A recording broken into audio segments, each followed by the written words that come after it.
We have somewhere between 20,000 to 35,000 different genes inside of every one of our nuclei. Amazing. DNA is a passive molecule that's just sitting there storing information. A lot like this blueprint. Is there a lot of information here? It's a ton of information. It's overwhelming. But can that piece of paper actually build the house? No. Piece of paper can't swing a hammer, can't pour concrete. It takes a very skilled worker to read that blueprint and then direct a very skilled worker class, right? A whole bunch of people have to build that house. Okay, so if DNA is like a blueprint, then who are the workers inside of that cell? I say it's proteins or enzymes. So I think of enzymes as being like these little machines inside of the cell that are making everything the cell and our bodies need to function optimally. Okay? So if the proteins and the enzymes are doing the work, who's the boss? Who's directing the workers? It's cellular signaling. And what I should say more specifically is it's coordinated cellular signaling. And it's nothing more than A telling B, telling C, telling D to make something happen inside of the cell. And then everyone goes to work. Okay? So we're going to spend a little while on this one. I'm kidding. But I put this up here to illustrate just the complexity of cellular signaling. So when I was doing my molecular biology research, I would use exactly this chart to try to figure out how the signal is getting through the cell. So there'd be some input. It could be a chemical, a pharmaceutical, a drug, a nutrient, and then we'd want to make something happen. As a molecular biologist, we want to figure out exactly the way that signal is getting through the cell. But as complex as that is, it's nothing more than A telling B, telling C, telling D, and then what? Something happens. Okay? So what initiates this cellular signaling? What kicks it all off? They're called receptors. And you can think of these as little sensing proteins that are sitting on the outside of the cell or maybe even floating around inside of the cell. They are the sensing molecules that initiate cellular signaling. Receptors work a lot like a lock and a key. Right, if I pull out the key to my house, is it going to open your front door? No. Just like your key isn't going to open my front door. The key is like a signaling molecule. There's a lot of specificity. And then through some complex chemistry, they fit like a lock and key. You unlock the lock, you initiate the receptor, and then you get that whole chain of events that occurs. Okay? And you can even see at the top of this chart, it says receptor. You can also see the signaling molecules binding to that receptor. And then that chain of events is initiated. Okay? Another analogy that I like is that cell signaling is like a chain of dominoes. Okay? And if you've ever seen these massive shows of people knocking over dominoes, they always like to have a big grand finale, right? So there's an input with the signaling molecule, and then something happens, okay? So I'm going to show another video here, but can you all see the different aspects of cell signaling here? What would the signaling molecule be? Finger. The finger. Where would the receptor be? It's the first domino. Then you get the chain of events, and then something's going to happen. So watch, a tiny little input. Bing. One domino is going to knock over 2 dominoes. And then all of those dominoes fall, and then bang, something massive happens. Okay? This is the power of cellular signaling. Okay? We can get massive effects from tiny little inputs. And I can give you two examples you're probably familiar with. Think about a bodybuilder. They can inject small amounts of testosterone, and they can put on massive amounts of muscle. We completely remodel their physiology. Think about women, birth control pills. We can take this tiny little pill or a patch and completely remodel a woman's reproductive physiology. Tiny input can have massive consequences. This is the power of cellular signaling. And to put it another way, here's another chain of dominoes. That first domino that he's going to have to knock over with a pair of tweezers just weighs 1 or 2 grams or a fraction of an ounce. That last domino is over 100 pounds or about 50 kilos. Okay? So you can get this signal amplification through cell signaling pathways. It's amazing. This is the power of cellular signaling. This is what's coordinating cellular function. So then, what would the purpose of these cell pathways be? Well, do you remember that second definition of intelligence? To react and respond to their environment. Their internal environment, their external environment, and maybe what's going on somewhere else in our bodies. Okay? So is that not a form of intelligence? This is where that instinct or that intelligence is living. And it literally doesn't matter which cell signaling pathway I put up here, they're all working in the same way. As complex as they are all working in the same way. So now, what about nutrigenomics? For me, the seminal work is here. Have you ever heard that chocolate, and that nasty dark chocolate, is actually really good for your cardiovascular health? Yeah. But why is that?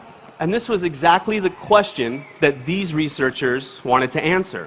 Why is chocolate so healthy for us? So these researchers go in, they pull out the different compounds from chocolate, and they start to investigate them. But to their surprise, they found two things. One, these compounds aren't actually that abundant in chocolate. So they're present in low concentrations. Moreover, they found that when they give these compounds to people, they are very poorly absorbed. So if there's not a lot of them to begin with, they're not bioavailable, how can they be having such great effects? This is what they sought to answer.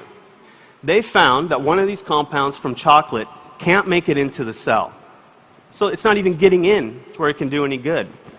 But what they found through a series of experiments is that it's actually binding a receptor and doing what? Activating cellular signaling pathways. Okay? Then they go on and do the molecular biology. They figure out how that signal's going through the cell. And they're even able to identify the proteins that needed to be turned on so that we can experience those cardiovascular health benefits when we indulge in some dark chocolate. Okay? This is the whole concept of nutrigenomics. Using nutrients to activate cell signaling pathways to turn on health-promoting genes. Simple, right? So now you can trade me spots and finish the lecture then. How's that? So how does LifeVantage then apply these principles to its product line? How are we utilizing nutrigenomics in making you as healthy as possible? The easiest way to talk about it is by couching it in the theories of aging. Okay? Now there are many, many different theories of aging out there, and you might ask yourself, well, why is that? Well, researchers have been looking for years and years and years to try to find the one thing that's responsible for the aging process. But they weren't able to find it. So then they add a new theory and a new theory. They still haven't found the one thing that's responsible for why we get old. So what's probably going on is there's an additive effect with all of these different theories. A little bit of the deleterious effects from one, from another, and you get these additive effects. So our approach has been to tackle the most well-known, the most researched, and then how can we combat them. Okay? So the three we're going to talk about today are the oxidative stress theory of aging, the mitochondrial theory of aging, and the newest to the Protandim family, the sirtuin theory of aging. Okay? So here's the pathway for NRF2. You've all heard of NRF2? Yeah. Once or twice. So look, NRF2 gets released, goes into the nucleus, and flips these switches for these protective and survival genes. Okay? So how are we utilizing this knowledge in our product line? And in this case, specifically, Protandim Nrf2 Synergizer. It's simple, right? Think about signaling molecule or input. It's nothing more than the ingredient deck. What's the switch? I'll give you a hint. It's in the name of every product. Okay? In this case, it's the NRF2 pathway. And then we get all of those benefits that we experience. Okay? So both Darren and Jesse have talked about some new data that we got back. Okay? So we were asking the experimental question, if Protandim Nrf2 Synergizer is working as advertised, can we measure it? So NRF2 is going to go into the nucleus, and can you see it's going to turn on genes? We looked at two of those genes, and the names don't really matter, but it's NQO1 and heme oxygenase, right? Two of these pro-survival genes that are regulated by NRF2. So if Protandim Nrf2 Synergizer is working as advertised, we should see those genes turned on, right? Well, look what we found. In just 24 hours, we saw a 40% increase in NQO1 and a 51% increase in heme oxygenase. The products are working as advertised. How about the second theory of aging, the mitochondrial theory of aging? If you're not familiar with what the mitochondria are, they are the powerhouse of the cell. Okay? They are literally generating all of the energy that we need to function every second of every day.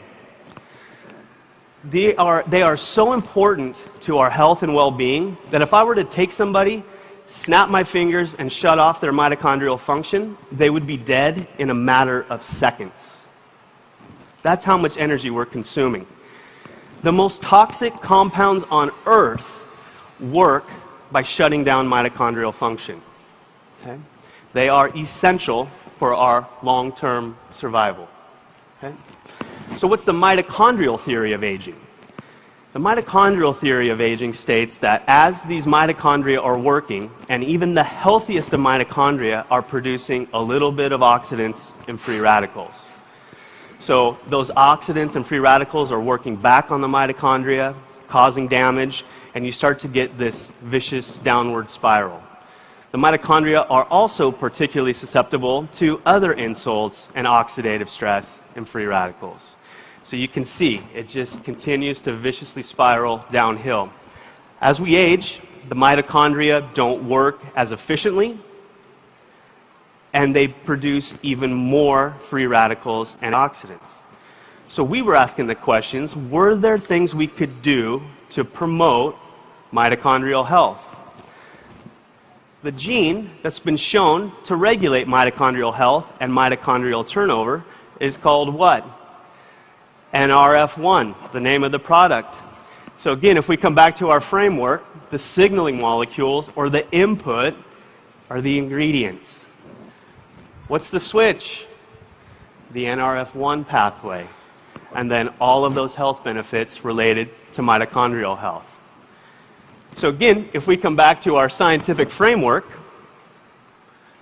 and Protandim Nrf1 Synergizer is activating the NRF1 protein, we should be able to measure the genes that are regulated by NRF1. So interestingly, NRF1 actually regulates itself. So when it's active, it turns on more of itself. And then another important protein called PGC1 alpha that's been shown to help with mitochondrial turnover. Okay, so we're moving the bad ones and putting good ones back in their place. Okay? What did we find? We found that Protandim Nrf1 synergizer could increase the NRF1 gene by 65% and increase PGC1 alpha by 71% in just 24 hours. The products are working as advertised. Let's talk about this latest theory of aging to LifeVantage, the sirtuin theory of aging. Hold your hats, here we go. There's a family of proteins called the sirtuins. The sirtuins are so interesting because when they're activated, we get a number of health benefits that result. So up on the screen, I've really simplified this, but one of those is called autophagy. This is known as cellular cleanup. So you can literally think of this as being a little vacuum cleaner moving through the cell that's picking up all the garbage that accumulates over time and as we age. And then we talk about balancing a healthy inflammatory response, and you get this whole host of health benefits that ultimately result in healthy longevity. Okay? The problem is sirtuin activity declines by 60% as we age. So what can we do? We looked at sirtuins and we asked the question, what's the thing that's been shown in the scientific literature to best activate sirtuin activity? It's a phenomenon called caloric restriction. Now, this isn't just a little diet. We're talking about drastically reducing the number of calories that you and I would eat every day. We would only be able to eat about 700 to 800 calories every single day if we want to activate sirtuin proteins. Does anyone want to eat 750 calories the rest of their life? No, it's a miserable existence. Okay? So caloric restriction activates it. More research went on, and they found something very interesting. There was a molecule called NAD that is required for that sirtuin activation. Okay? So under caloric restriction, what's been shown in terms of increasing sirtuin activity? There's a 94% increase in the activity of these sirtuin proteins. Okay? If we want to look at NAD and activate sirtuins through NAD, we also have to look at the NAD biosynthetic pathway. And forgive me, this one is complicated. But what I want you to take away is on your left side, your body can make NAD from scratch. Okay? On the right side, your body can make NAD by recycling the NAD that's been consumed in various enzymatic reactions. So two ways to make NAD, from scratch or through recycling. So we asked the question, could we activate the NAD biosynthetic pathway nutrigenomically? Again, it's nothing more than utilizing the signaling molecules or the input, the ingredients in the product, the switch, the NAD pathway, and then all of the health benefits that we experience. So if we come back, oh, trust me, it gets way, way better if you're clapping already. So if we come back and we look at this NAD biosynthetic pathway, there's two enzymes that are the most important to make NAD and recycle NAD. Okay? If we go into the laboratory and we measure the upregulation of these genes through these nutrigenomic interventions, what did we find? We see a 12% increase in the expression of these genes. But remember, it's sirtuin activity that we're trying to target. So what did we see? Remember, caloric restriction increases by 94%. What did we find? 100%. 100% activation. It's amazing. And just for fun, we were curious about the competition. The competition is utilizing a different approach. they're not using nutrigenomics. They're trying to make it from scratch. Okay? What did they show? Only a 2% increase in sirtuin activity. 50 times lower than Protandim NAD Synergizer. Right? Unbelievable. And thus, you'll experience the improved mental focus and concentration, supporting a positive mood and motivation, boosting mental and physical energy, supporting the body's healthy inflammation response, maintaining cholesterol levels already in the healthy range, and overall cardiovascular health, to name a few.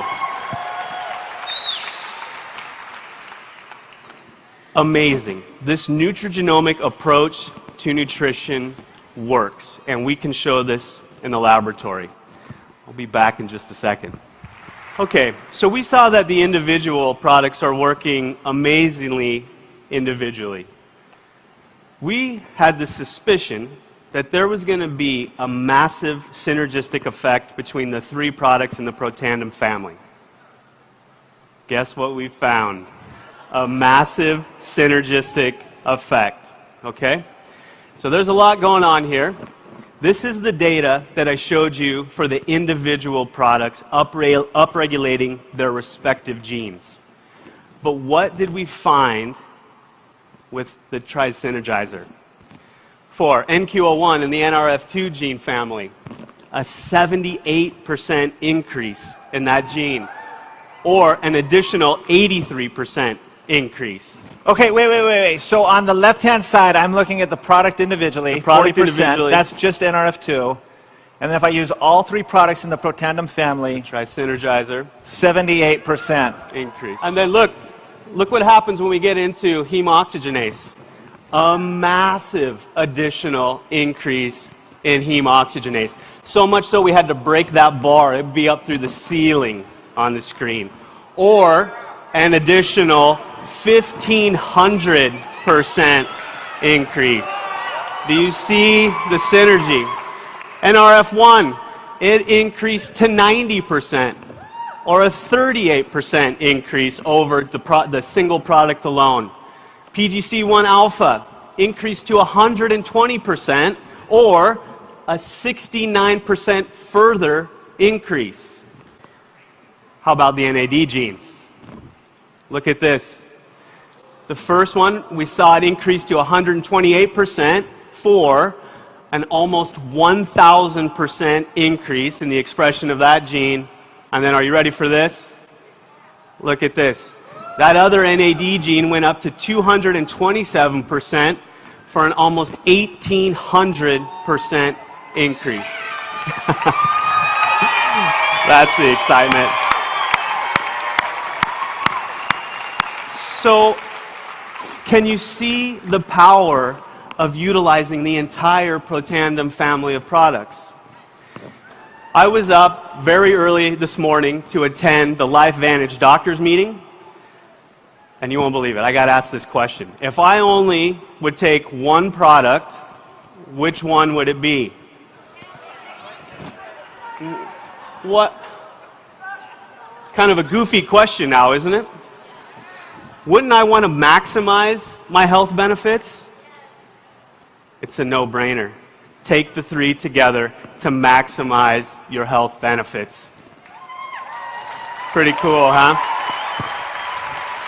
with the strength of this product line, we can help flip the switch, help those people feel better in every way, so that they can do more of what they deserve, more of what they are intended to do, more of what they're capable of. And together, we're going to change individual lives. And along the way, we're going to change the world with this product line.